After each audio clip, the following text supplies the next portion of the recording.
आप सभी का हमारे चैनल ट्रिकी गुरुजी पर हार्दिक स्वागत है। क्वेश्चनों की सीरीज़ के अंदर आज हम राजस्थान की राज्य व्यवस्था पर कुछ महत्वपूर्ण क्वेश्चन लेके आए हैं, जो कि आपकी परीक्षा की दृष्टि से अति महत्वपूर्ण है। तो चलिए शुरू करते हैं।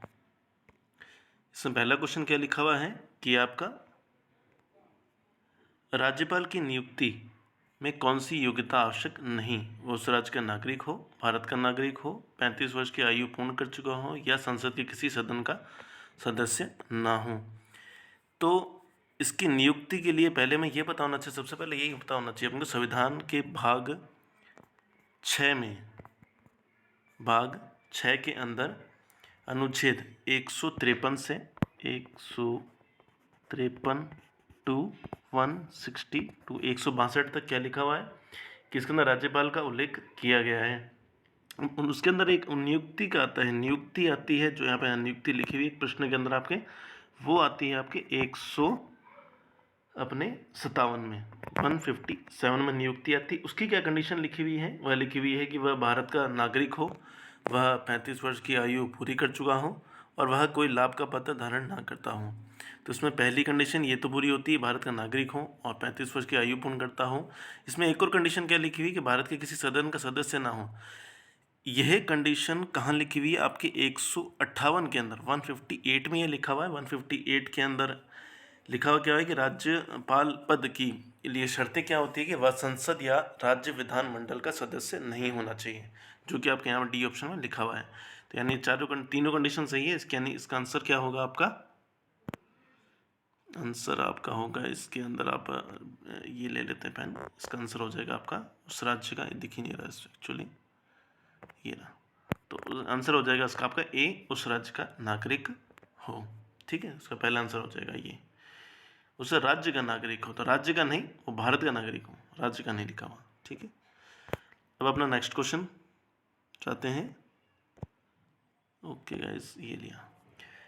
संविधान का कौन सा अनुच्छेद यह प्रावधान करता है कि राज्यों में राज्यपाल की नियुक्ति राष्ट्रपति द्वारा की जाती है? तो इसके अंदर एक अनुच्छेद लिखे हुए हैं 153, 55, 58 और 156। तो हमें ये पता होना चाहिए कि अनुच्छेद प्रावधान राज्यों के राज्यपाल की नियुक्ति के संदर्भ में राष्ट्रपति द्वारा कौन सा अनुच्छेद आता है? अनुच्छेद आता है 155, 155। इसमें ये लिखा हुआ है कि राज्यपाल की नियुक्ति राष्ट्रपति ही करेगा। इसमें इसका आंसर क्या है ये, तो 153 में क्या लिखा हुआ है? 153 में ये लिखा हुआ है आपका कि राज्यों के राज्यपाल, प्रत्येक राज्य का एक राज्यपाल होगा। मतलब इसमें ये लिखा हुआ राज्यों का राज्यपाल या प्रत्येक हर राज्य का एक राज्यपाल होगा, प्रत्येक राज्य का एक राज्यपाल होगा। ठीक है, उसके बाद 158 जस्ट अपन ने पढ़ा ही था पिछले वाले क्वेश्चन के अंदर कि राज्यपाल पद के लिए शर्तें क्या थी कि वह संसद या राज्य विधानमंडल का सदस्य नहीं होगा, और एक और उसकी कंडीशन क्या है कि अन्य कोई लाभ का पद धारण वह नहीं करेगा। ठीक है, और इसके बाद में एक और इसकी कंडीशन होती है, तो उसके बाद में 158(3) के अंदर, 158(3) के अंदर क्या लिखा हुआ है? 158(3) में ये लिखा हुआ है कि उसकी उपलब्धियां, उसके भत्ते और उसके विशेषाधिकार की अनुसूची इसमें दी हुई है। ठीक है, और अनुसूची 2 में, और उसके बाद में आता है अपना थर्ड ख, 3 क क्या बोलता है? 3 क 158 के अंदर ही, 158 में 3 क क्या बोलता है कि आपके ये अपने एक ही राज्यपाल 2 या 2 से अधिक राज्यों का राज्यपाल भी हो सकता है, लेकिन जो उसके भत्ते हैं वह राष्ट्रपति डिसाइड करेगा। वेतन उसका उतना ही मिलेगा जितना उसका होता है, पर वो राष्ट्रपति डिसाइड करेगा कि कौन कितना देगा। अब इसके बाद में आता है अपना 156 आता है कि राज्यपाल की पदावधि कैसे होती है कि भाई राष्ट्रपति एक होता है इसका अपना, देखो एक होता है अपना राष्ट्रपति के प्रसाद, वह रहेगी पहला उसका क्या रहेगा? राष्ट्रपति के प्रसाद पर्यंत। तो वह पूरा भर चुका है, कहाँ से कहाँ लिखे हैं इसके अंदर, राष्ट्रपति के प्रसाद पर्यंत तक वह अपने पद पर रहेगा। त्यागपत्र किसको देगा? वह त्यागपत्र देगा अपने प्रेसिडेंट को, यानी राष्ट्रपति को। ठीक है, और उसके एक कंडीशन है पद ग्रहण के लिए उनके कितने का समय अंतराल कितना होता है? 5 वर्ष। ठीक है गाइस, तो इसके अंदर हमने पूछा क्या था कि कौन सा अनुच्छेद यह प्रावधान करता है कि किन राज्यों का राज्यपाल की नियुक्ति राष्ट्रपति द्वारा की जाएगी? तो इसका आंसर हो जाएगा आपका 155, 155। ओके गाइस, अब अपने नेक्स्ट क्वेश्चन पे आते हैं कि राज्यपाल सोने की पिंजरे में निवास करने वाली चिड़िया के समान है, यह कथन किसका है? तो यह कथन है अपने सरोजनी नायडू जी का, सरोजनी नायडू जी का है। और इसके अंदर होता है, ये कथन इसलिए कहा है इन्होंने, क्या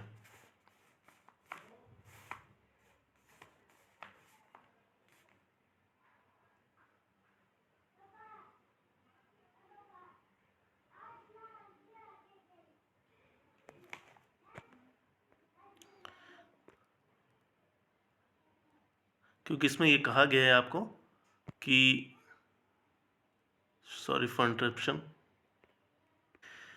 तो अब इसमें कहा गया है कि अपने सभी कार्य राष्ट्रपति के नाम के किए जाते हैं, पर सहमति और असहमति राज्य सरकार या मंत्रिपरिषद के द्वारा ही डिसाइड होती हैं। तो इसलिए सिर्फ नाम के ही इनका कार्यभार होता है, बाकी सारे कार्यभार अपने मंत्रिपरिषद ही करती है, लेकिन इनके नाम से किया जाता है, इसीलिए इनको कहा जाता है कि राज्यपाल एक सोने के पिंजरे में निवास करने वाली चिड़िया है। ठीक है गाइस, नेक्स्ट क्वेश्चन आते हैं अपना कि मुख्यमंत्री के कर्तव्यों के संविधान का कौन सा अनुच्छेद परिभाषित करता है? तो मुख्यमंत्री कर्तव्यों का संविधान अनुच्छेद लगता है 167, 167 लगता है आपका। इसमें ये लिखा हुआ है कि आपका किसी भी राज्य के सीएम जो भी उनके कार्य होता है, यानी प्रशासनिक और कानून संबंधी जो उनके निश्चय और निर्णय होते हैं, उसके द्वारा राज्य सीएम द्वारा, मुख्यमंत्री द्वारा और मंत्रिपरिषद द्वारा जो कि उन सब का निश्चय और निर्णय होता है, यह इसकी सूचना किसको देनी होती है? हमें इसकी सूचना मुख्यमंत्री को देनी होती है। किसको? राज्यपालों को। और अगर राज्यपाल यही सूचना खुद मांगता है तो भी उसको देनी पड़ती है। किसको? मुख्यमंत्री को। तो इसका आंसर क्या हो जाएगा? 167। तो 161 में क्या लिखा हुआ है? तो 161 में ये लिखा हुआ है आप, तो आपका 161 क्या बोलता है? तो 161 आपका ये बोलता है कि अगर किसी के ऊपर या अपराधी के ऊपर अपने विधि के विरुद्ध अगर कोई सिद्ध दोष हो जाता है कि उसने कोई दोषी या दंड उसको मिलने वाला है, तो उसके अंदर क्षमा याचना करना, प्रविलंब करना और दंड दोष या निलंबन शक्ति, जो उनको उसको दंड मिला है उसको निलंबन शक्ति यानी उसको पोस्टपोन भी कर सकता है और उसको थोड़ी बहुत क्षमा याचना भी कर सकता है। तो उसके संदर्भ के अंदर 161 में लिखा हुआ है। ठीक है गाइज, और उसके बाद में आता है 163। तो 163 में क्या लिखा हुआ है कि राज्यपाल को जो मंत्रिपरिषद है ना, अपना मंत्रिपरिषद, तो मंत्रिपरिषद जो है वो अपनी सलाह देंगे किसको? राज्यपाल को मांगने पर। ठीक है, उसके बाद में आता है 165। 165 क्या बोलता है? 165 बोलता है कि राज्य का महाधिवक्ता कह दो या फिर एडवोकेट जनरल का, इसमें राइटिंग ऐसी है और इसमें कुछ इतना ढंग से लिखा भी नहीं जाता। तो एडवोकेट जनरल ऑफ स्टेट और राज्यपाल उसे अपॉइंट करता है और उसकी योग्यता देखता है कि वह हाई कोर्ट में जज, उसकी योग्यता क्या होती है कि वो हाई कोर्ट में कभी जज रहा चुका हो, तो उसकी और उसी के संदर्भ में और भी कंडीशंस हैं। तो ये 165 में लिखा था। तो उसके अंदर सबसे पहले अपना क्वेश्चन ही क्या था इसमें कि गाइज क्वेश्चन था अपना कि मुख्यमंत्री कर्तव्य के संविधान में कौन सा अनुच्छेद परिभाषित करता है? तो कौन सा अनुच्छेद करता है? 167। ओके गाइज, नेक्स्ट क्वेश्चन है अपना ओके गाइज, ठीक है, मंत्रिपरिषद। तो क्वेश्चन है अपना गाइज की मंत्रिपरिषद की अध्यक्षता, उसका कार्य संचालन किया जाता है मुख्यमंत्री द्वारा, राज्यपाल द्वारा, विधानसभा अध्यक्ष द्वारा या विधान परिषद अध्यक्ष द्वारा। तो इसका आंसर क्या होगा? हमें ये पहले बताएं, मंत्रिपरिषद में आते कौन कौन है? मंत्रिपरिषद के अंदर आते हैं राज्य मंत्रिपरिषद कहते हैं, मंत्रिपरिषद कह दो। उसमें आते हैं राज्य स्तर के मंत्री और अपने कैबिनेट मंत्री भी आते हैं, कैबिनेट स्तर के जो मंत्री होते हैं वो, और उप मंत्री, एक तो उप मंत्री आ गए, एक कैबिनेट मंत्री आ गए और एक अपने राज्य स्तर वाले मंत्री आ गए। तो ये सभी आते हैं मंत्रिपरिषद में। और मंत्रिपरिषद की जो अध्यक्षता है वह और उसका जो कार्य संचालन है वो करता है कौन है? सीएम, मुख्यमंत्री करता है। ठीक है गाइस। और एक हमें एक बीच कभी कभी ये चीज़ पूछ भी लेते हैं कि जैसे राज्यपाल और जो अपना राज्यपाल है और मंत्रिपरिषद, एमपी लिख रहा हूँ उसको, मंत्रिपरिषद को ऐसे ही जस्ट फॉर एन एग्जांपल मंत्रिपरिषद। ठीक है गाइस, मंत्रिपरिषद लिख रहा हूँ MP। तो मंत्रिपरिषद और राज्यपाल के बीच की कड़ी भी किसी को बोलते हैं? मुख्यमंत्री को ही बोलते हैं। ठीक है। और मंत्रिपरिषद के अंदर ही जो मंत्रिपरिषद है MP यानी मंत्रिपरिषद के अंदर जो भी फेरबदल करनी होती है वो भी सीएम ही करता है, मुख्यमंत्री ही करता है। इसलिए इसका पहला आंसर ही हो जाएगा मुख्यमंत्री द्वारा। ठीक है गाइस। अब इसका नेक्स्ट क्वेश्चन क्या है अपने पास में कि कौन सा कार्य मुख्यमंत्री नहीं करता है? ओके, तो इसका देखते हैं। तो गाइस इसमें क्या है कि अपने मुख्यमंत्री नहीं करता अधीनस्थ मंत्रियों की कार्य बंटवारा, मंत्रियों के त्याग पत्र देने के लिए कह सकता है, विधान भंग कर सकता है मंत्रिमंडल। तो हमें पता होना चाहिए कि क्या क्या कर सकता है अपना मुख्यमंत्री। मुख्यमंत्री क्या कर सकता है कि एक तो सबसे पहले वो मंत्री जो परिषद है, अपन जो MP बोल रहे हैं उसका मंत्रिपरिषद ऐसे ही बोले, जस्ट फॉर एग्जांपल मंत्रिपरिषद का उसका निर्माण करता है। ठीक है गाइस, उसका निर्माण करता है। ठीक है। और इन्हीं मंत्रिपरिषद में मंत्रियों को उनका विभाग भी देता है। ठीक है। और मंत्रिपरिषद की अध्यक्षता भी थोड़ी देर पहले ही पढ़ा था अपन ने, कौन करता है अध्यक्षता, कौन करता है? मुख्यमंत्री। ठीक है। और उसकी उनको उपाधि देना या प्रदान करना ये भी यही करता है। और अपने इसके अंदर एक और चीज़ अपने मेरे को याद आ रही है जैसे, और इसके अंदर ये भी होता है कि संसद के जो सचिव होते हैं ना, संसद के सचिव होता है, संसद के सचिव की उनकी नियुक्ति भी यही करता है। इनके सचिवों की नियुक्ति और वह शपथ भी यही दिलाते हैं, कौन? मुख्यमंत्री। और राज्य का प्रतिनिधित्व तो हमें पता ही है, तो ये राज्य का प्रतिनिधि कौन करता है? राज्य का प्रतिनिधि करते हैं अपने CM, चीफ मिनिस्टर। तो इसके अंदर अपने अधीनस्थ मंत्रियों कार्य बंटवारा ये भी है, और मंत्रियों के त्यागपत्र ये भी है, मंत्रिमंडल कार्यवाही संचालन ये भी है। लेकिन ये नहीं कहा कहीं पे भी कि विधानसभा भंग कर सकता है। अब ये कौन कर सकता है? ये कर सकता है अपना राज्यपाल है, वो अपनी विधानसभा को भंग कर सकता है। इनकी अलग अलग, उनकी भी कई सारी 2-3 कंडीशंस हैं। ओके गाइस, तो वो उसके अंदर राज्यपाल कर सकता है, ना कि अपना मुख्यमंत्री। तो उसका आंसर क्या हो जाएगा अपना? विधानसभा भंग कर सकता है, ये नहीं कर सकता मुख्यमंत्री। Okay guys. अब अपना नेक्स्ट क्वेश्चन आता है अपना कि यही है कि अपना जैसे किसी राज्य में विधानसभा की अधिकतम सदस्य संख्या हो सकती है 200, 552, 400 या 500। अब 552 कई बार दिमाग में आता है, 552 उसके लिए किसके लिए? लोकसभा के लिए, ना कि विधानसभा के लिए। ओके, इसका आंसर आपको एक होती है अपने विधानसभा, कुछ राज्यों में है कुछ राज्यों में नहीं है।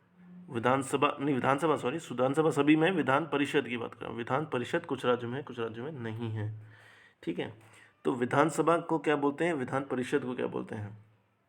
तो विधानसभा को अपन बोलते हैं प्रथम, निम्न या लोकप्रिय या अस्थाई सदन बोलते हैं इसको। और विधान परिषद को क्या बोलते हैं? द्वितीय, उच्च, विशिष्ट, अनुभवी लोगों की होती है। और स्थायी सदन बोलते हैं इसको, स्थायी सदन, विधान परिषद को स्थायी सदन बोलते हैं। ठीक है गाइस। उसके बाद में आता है कि इसमें अब मैक्सिमम सदस्य इसमें कितने हो सकते हैं? विधानसभा में हो सकते हैं अपने 500 सदस्य हो सकते हैं। और न्यूनतम कितने हो सकते हैं? 60।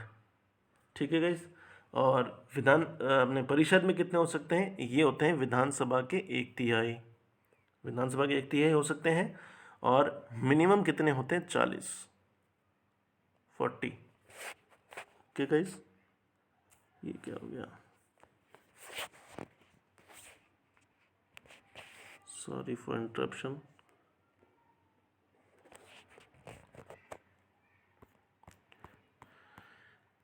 सॉरी फॉर इंटरप्शन गाइस, हम कहाँ थे, क्वेश्चन कौन से थे, इस पे थे। तो ये रहा, ओके। तो उसके बाद में अभी हम कितना पढ़ लिया था कि विधान सभा लिखा था, विधान परिषद लिखा था।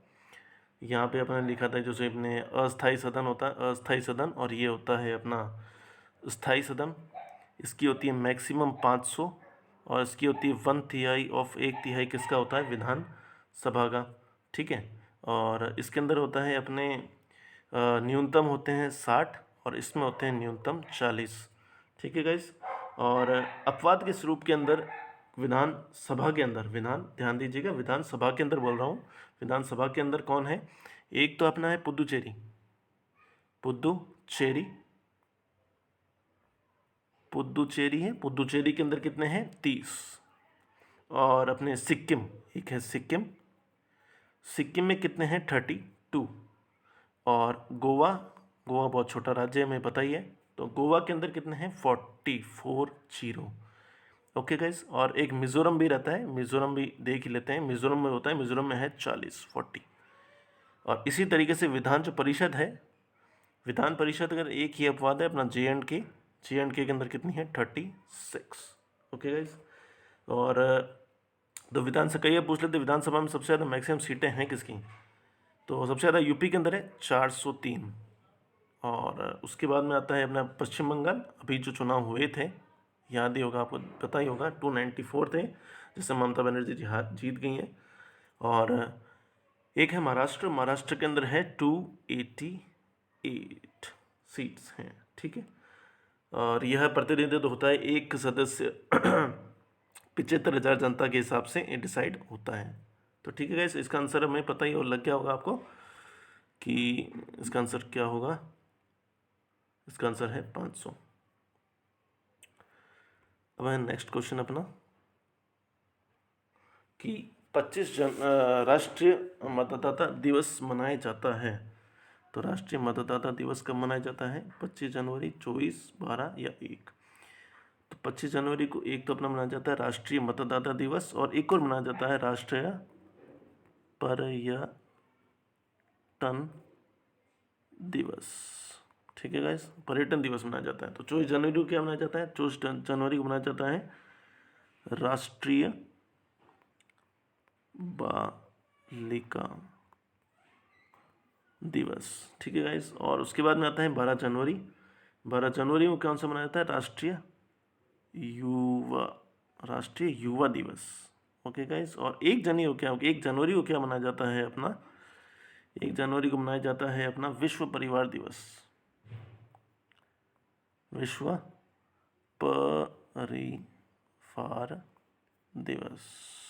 गाइस आज थोड़ी सी दिक्कत आ रही है, नेक्स्ट वीडियो में थोड़ी सुधारने की कोशिश करेंगे राइटिंग को।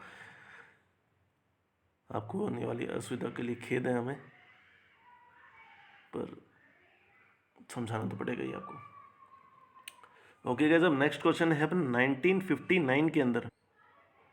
अब अपना क्वेश्चन क्या है कि 1959 के अंदर पंचायती राज व्यवस्था में प्रारंभ करने वाला प्रथम राज्य है राजस्थान, पश्चिम बंगाल, केरल और मध्य प्रदेश। तो अपन थोड़ा सा इसके लिए हिस्ट्री थोड़ी सी देख लेते हैं एक बार कि अपने आज़ादी के बाद KM मुंशी, कन्हैयालाल माणिक्यलाल मुंशी जी, जिनकी जो कि गवर्नर थे उस टाइम यूपी के उस टाइम, और उनकी सिफारिश पर 2 अक्टूबर 1952 में अपने एक सामुदायिक विकास कार्यक्रम का प्रारंभ किया, पर लेकिन वो असफल रहा, ठीक है। उसके बाद में 1957 के अंदर बलवंत राय मेहता की अध्यक्षता में बलवंत राय मेहता कमेटी या समिति कह दो का गठन हुआ था, और जिसने अपने 24 नवंबर 1957 को केंद्र सरकार को रिपोर्ट करी। तो कब करी थी, 24 नवंबर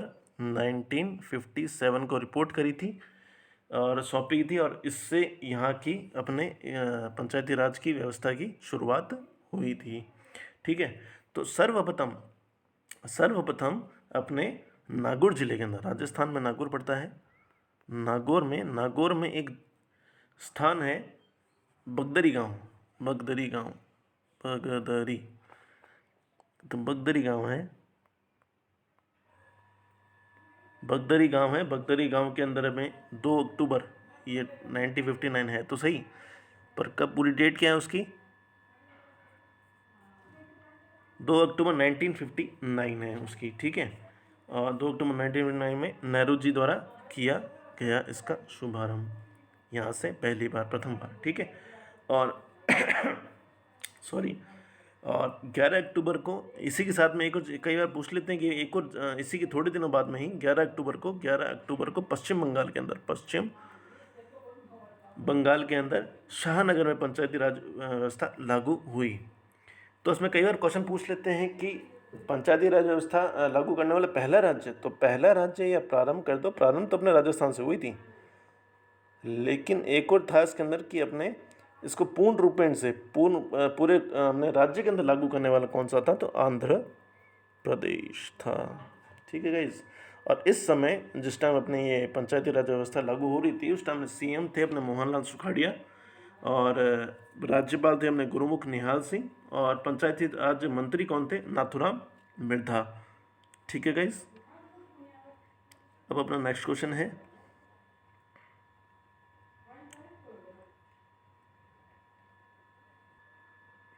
तो नेक्स्ट क्वेश्चन क्या है कि पंचायत समिति सदस्य, तो पंचायत समिति सदस्य दलीय अध्यक्ष द्वारा मनोनीत, खंड विकास अधिकारी द्वारा मनोनीत, ग्राम पंचायत के सदस्यों द्वारा अप्रत्यक्ष निर्वाचित या जनता द्वारा प्रत्यक्ष निर्वाचित, ठीक है।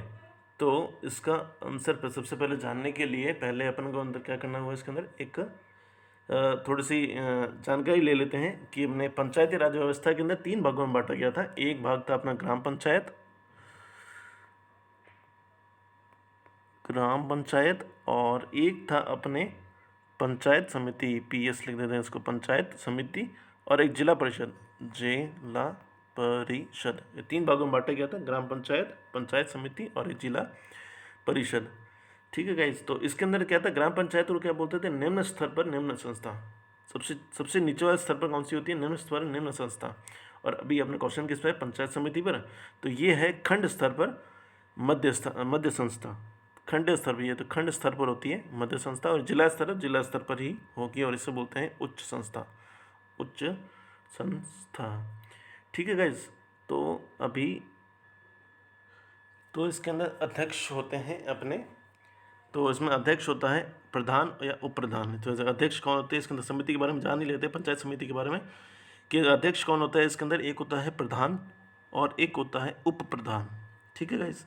और तो प्रधान का निर्वाचन कैसे होता है? तो प्रधान जो होता है, ये नोट करने वाली बात है अपने पास में, कि प्रधान का निर्वाचन होता है अप्रत्यक्ष तरीके से, अप्रत्यक्ष, इसका प्रधान का, और उप प्रधान होता है, उप प्रधान का भी कैसे होता है? अप्रत्यक्ष तरीके से, लेकिन जो उसके सदस्य होते हैं ना, जो सदस्य होते हैं उनका निर्वाचन कैसे होता है? प्रत्यक्ष द्वारा, जो यहाँ लिखा हुआ है, तो जनता द्वारा प्रत्यक्ष निर्वाचित, ठीक है। और इनको शपथ कौन दिलाता है? उपखंड अधिकारी, हमें पता पड़ा ही था थोड़े देर पहले, ये खंड स्तर पर ही होती हैं, तो इसको कौन दिलाता है? उपखंड अधिकारी इनको क्या दिलाता है? शपथ। और योग्यता क्या होती है? ये कितने साल के होने चाहिए? मिनिमम 21 साल के, और ये सभी के लिए है, ऐसा नहीं कोई अलग के प्रधान के लिए अलग होगी, उप प्रधान के लिए अलग होगी, ये सभी के लिए 21 साल है।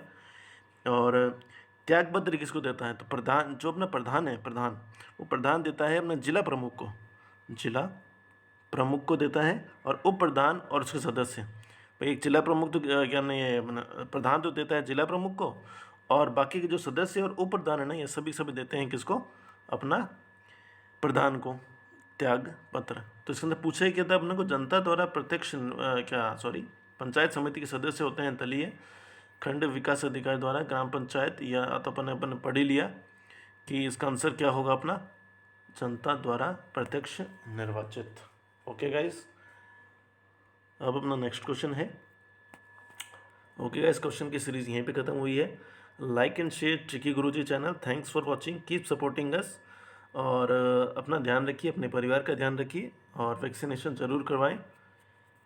और हमारा हमने एक टेलीग्राम पर एक चैनल स्टार्ट किया, टेलीग्राम चैनल स्टार्ट किया है, जो कि आपको परीक्षा की दृष्टि से अति महत्वपूर्ण जानकारियाँ देता है। और वहाँ पे हमेशा क्विज़ेस स्टार्टेड करते हैं हमें अलग अलग टाइम पर। क्विज़ भी स्टार्ट होती है, आपके परीक्षा के लिए तैयारी भी वहीं पे हो जाएगी। तो आप हमारे टेलीग्राम चैनल भी फॉलो कर सकते हैं। इसका लिंक आपको डिस्क्रिप्शन में मिल जाएगा। तो okay wise, thank you very much.